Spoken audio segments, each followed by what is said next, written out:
Praise the lord. ક્રિસ્મોલ ભાઈએ તથા બહેનો, ઓગસ્ટ 21મી તારીખ દિવ્યદાન સંદેશમાં તમારું સ્વાગત છે. આ સંદેશ સાંભળના તમારા સૌ ઉપર અને તમારા પરિવારજનો પર પ્રભુ એમને પ્રેમ વરસાવે, શાંતિ વરસાવે, સમાધાન વરસાવે, સફળતા વરસાવે અને સમૃદ્ધિ વરસાવે. સાત્ર પાઠ સાંભળીએ. માથ્યુનો ગ્રંથ 20મો અધ્યાય 1લી કડીથી 16મી કડી સુધી. તમારા બાઇબલ લઈ લો. માથ્યુનો ગ્રંથ 20મો અધ્યાય 1લી કડીથી 16મી કડી સુધી. ખ્રિસ્તમાં ભાઈ હતા બહેનો, પ્રભુ ઈસુ ઈશ્વરના રાજ્ય પેલા જમીનદારની વાત જેવું છે એમ કરીને વાત કરે છે. યશાયાના ગ્રંથમાં 55મો અધ્યાયમાં 8મી કલામાં આપણે વાંચીએ છીએ. પ્રભુ કહે છે, મારો વિચારો એ તમારો વિચારો નથી, તમારા રસ્તા એ મારા રસ્તા નથી. જેમ આકાશ ધરતી કરતાં ઊંચું છે, તેમ મારા રસ્તા અને મારા વિચારો તમારા રસ્તા તમારો વિચાર કરતાં ઊંચા છે. ખ્રિસ્તમાં ભાઈ હતા બહેનો, જમીનદાર મજૂર કરવા નીકળે છે.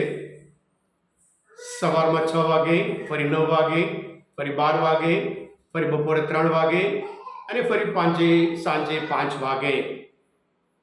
અને જ્યારે મજૂરી ચૂકવવાનું હોય, જે છેલ્લે આવ્યા જેમ કરાર કર્યો હતો એ પ્રમાણે આપે છે. જે માત્ર કલાક 2 કલાક કામ કર્યું હોય એમને જેવી રીતે સવારમાં આવનારને વાત કરી હતી એ પ્રમાણે એ મજૂરી ચૂકવે છે.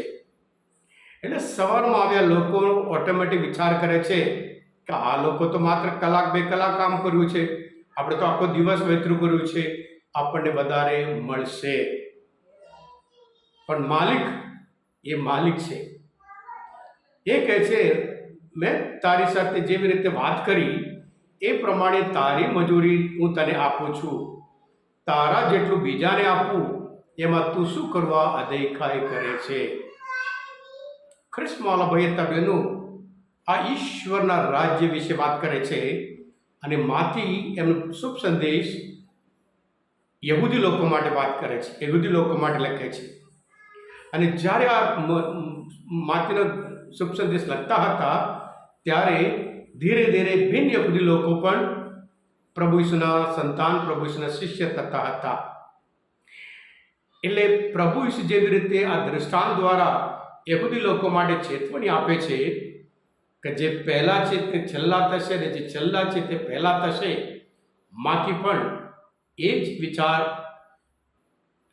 પ્રમાણે લખે છે. પ્રભુ ઈસુ તો યહૂદી લોકો માટે આવ્યા, પણ એનો અર્થ એ નહીં માત્ર યહૂદી લોકો માટે. પ્રભુ ઈસુ આખી માનવ જાત માટે આવ્યા હતા.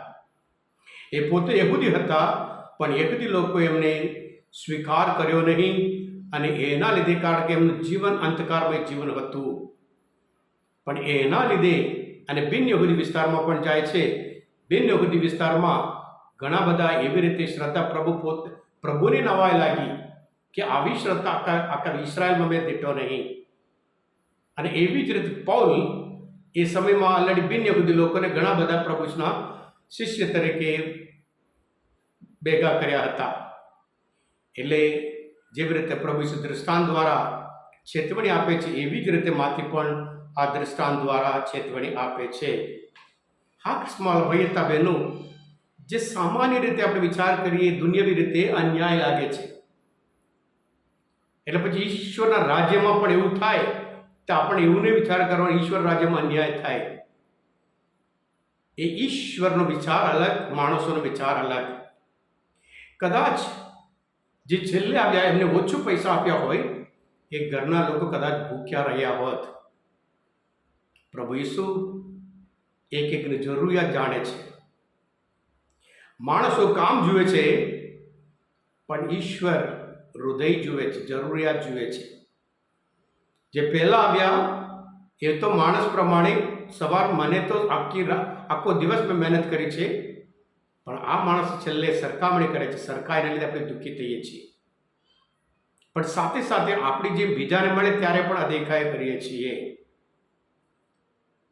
એટલે આજના શુભ સંદેશ દ્વારા ઈશ્વર એ દયાળુ છે, એ બધા ઉપર દયા બતાવે છે.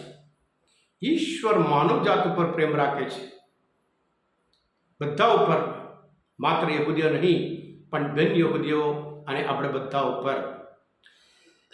એવો કોઈ અધિકારી બિલકુલ કરવાની જરૂર નથી, કારણ ઈશ્વર તો ઈશ્વર છે. એમનો વિચાર અલગ, એમનો ન્યાય અલગ, દુનિયામાં જે ન્યાય અન્યાય અલગ.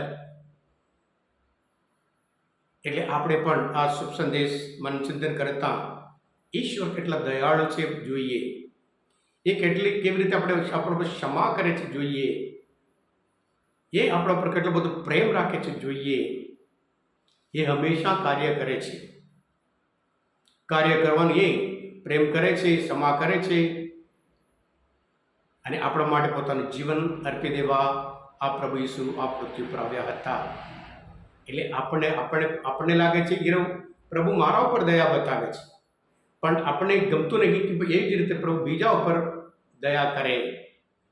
પણ ઈશ્વર માટે તો બધા કોઈ પક્ષપાત કરતો નથી, ઈશ્વર માટે બધા સરખા છે.